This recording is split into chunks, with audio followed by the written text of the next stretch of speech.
New regulations that will have a negative impact on Montana's livestock industry are just a few days away from being implemented. MTN's Russell Nimitz tells us why both livestock producers and livestock haulers are concerned. I'm not sure the producers, I'm not sure a lot of the people in this part of the world understand the severity of this, but in my mind, it's the number one thing that we're facing in the livestock industry right now. New regulations regarding electronic logging devices have yet to be fully implemented by livestock haulers, but time is running out.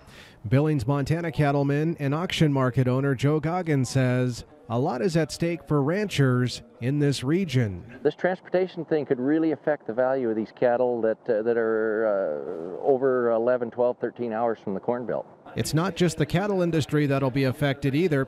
Big Sandy, Montana rancher Stan Weaver is an officer with the American Quarter Horse Association and says those who haul horses will also be subject to these new ELD regulations. We look at it as a really bad animal welfare issue. You know, if these cattle trucks or horse trucks have to rest for 10 hours, you know, they're going to be flooding these truck stops and rest areas. So and then these cattle and horses are going to be sitting there. And even in a horse trailer, they're affected by this.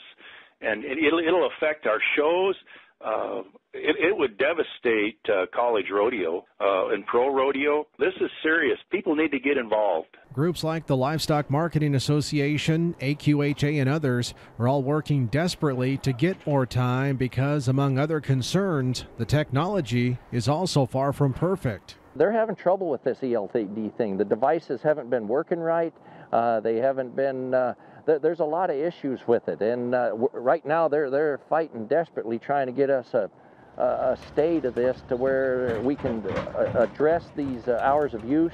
What we need to do, and they need to call these senators, and I mean get after them, the senators, representatives, the next week, and tell them the severity. It's too late after it's done. So unless something changes between now and March 18th, livestock haulers like this are going to have a whole new set of rules to play by.